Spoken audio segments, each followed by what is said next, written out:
gente, tudo bem? Eu sou o Rodrigo, professor de filosofia, e eu estou aqui de novo com vocês, agora para falar do Aristóteles, o grande discípulo do Platão.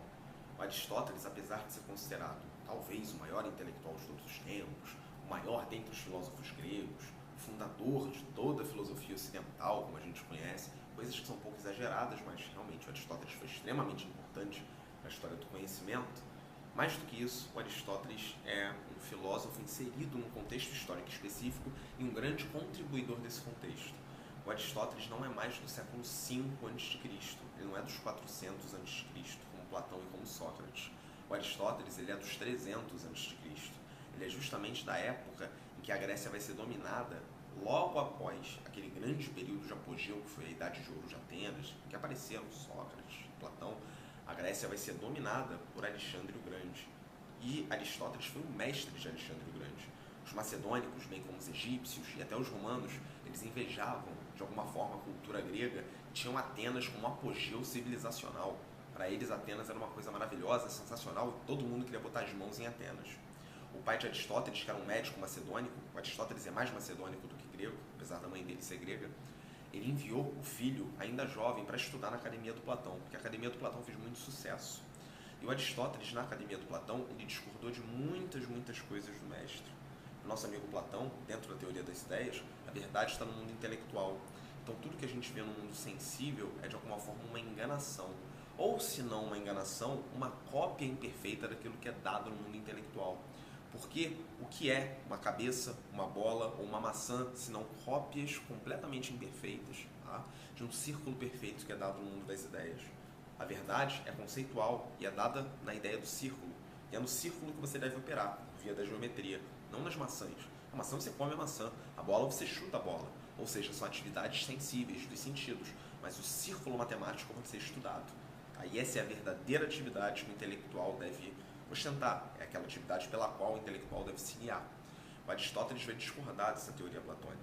O Aristóteles, sendo um filho de médico e sendo também um grande médico, ele vai ter um apreço muito grande pela técnica experimental.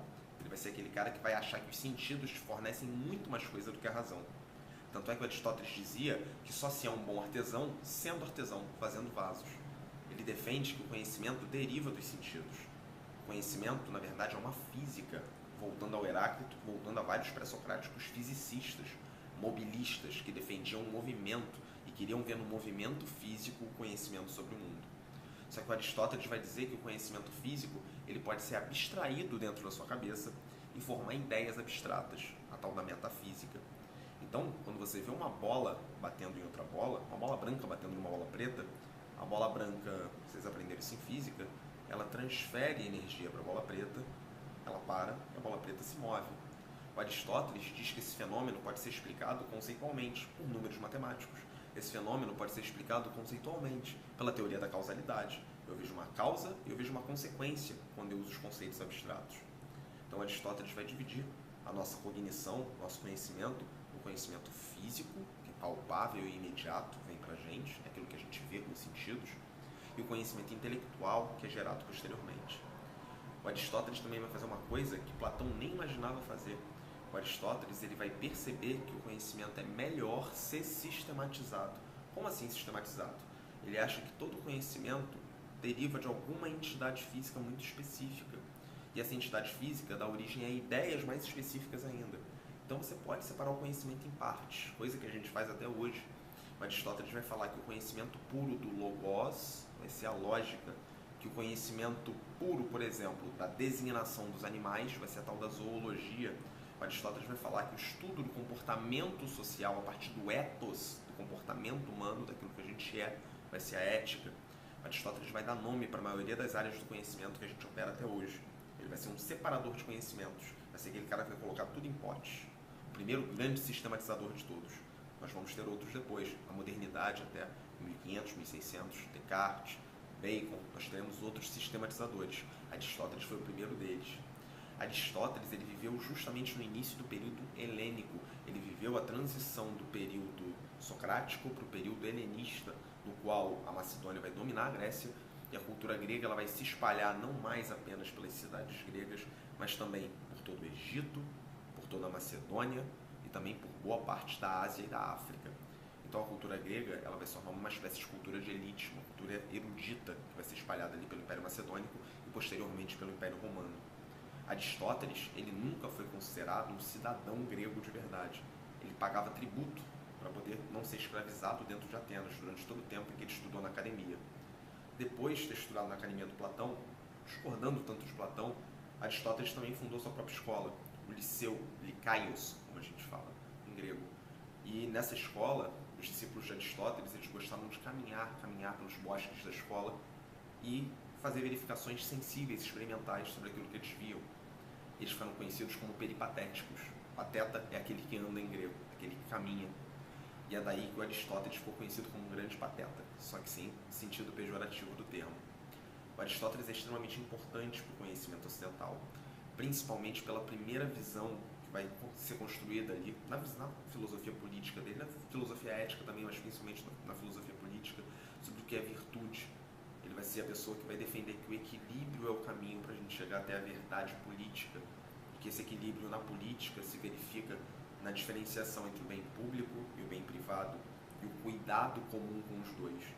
E Aristóteles vai defender não que o povo seja dominado por um grupo de filósofos, um grupo de intelectuais, mas que o povo seja educado dentro de um sistema no qual ele reconheça o que é o equilíbrio e ele consiga praticar o bem público e o bem privado, porque aquilo que condiz a mim nem sempre condiz a toda a sociedade.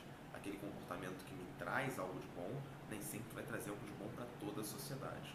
E dentro dessa conceituação de bem público e bem privado, o Aristóteles vai buscar que as pessoas entendam no cosmos, no universo, o lugar delas, porque todos os seres têm um lugar cósmico pré-determinado.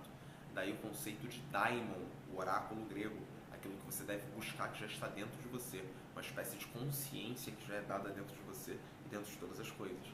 E é buscando o daimon que você vai alcançar a eudemonia. E a eudemonia vai demonstrar justamente esse equilíbrio virtuoso social no qual uma sociedade consegue existir. O Aristóteles olharia para uma sociedade em guerra, uma sociedade cuja a desigualdade social é muito gritante, e se perguntaria, essa sociedade é eudemônica ou é eudaimônica? Essa sociedade ela consegue realmente encontrar um equilíbrio no qual a vida faça sentido no que diz respeito ao bem público e ao bem privado? As nossas ações seriam reguladas então pela busca desses bens a partir desse daimon universal que compõe aquilo que é certo e aquilo que é errado. E o bem e o mal serão sempre contextuais. Então Aristóteles ele foi fundamental, não apenas para as disciplinas mais intelectuais da filosofia, como a lógica, que é essencial à matemática, como a epistemologia, que é a teoria do conhecimento, e como também as disciplinas da física, da metafísica, e também algumas pré-ciências que ele está constituindo ali, como a biologia, na figura da zoologia ainda. Tá? Mas Aristóteles é também fundamental no entendimento do próprio ser humano enquanto um agente ético e político, um agente que sabe discernir o bem e o mal, e que pode ser educado com o intuito de formar uma sociedade justa e organizada. Tudo bem? Gente, espero que vocês tenham compreendido. Resumo rápido do Aristóteles.